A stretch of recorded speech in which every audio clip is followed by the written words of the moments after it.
How to put on a wetsuit. First thing you got to do is you got to get it wet. You got to get water all down inside it.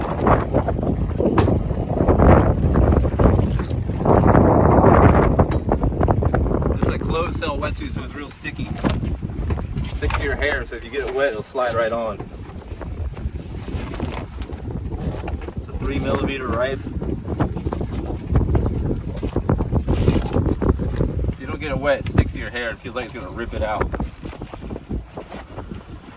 One thing that's nice is these are just pants. It's not a overall. So slide it up. Get the pants up as high as you can so the top goes over.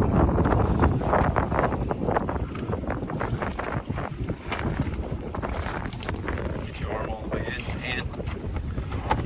Get it up as far as you can. Next side. This is the tricky part. The hole there that pulls on your hair, so you want to do it quick. Just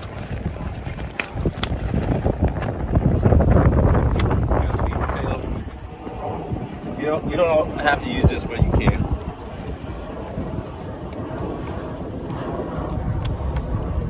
That's it. Get your hood on. Ready to go.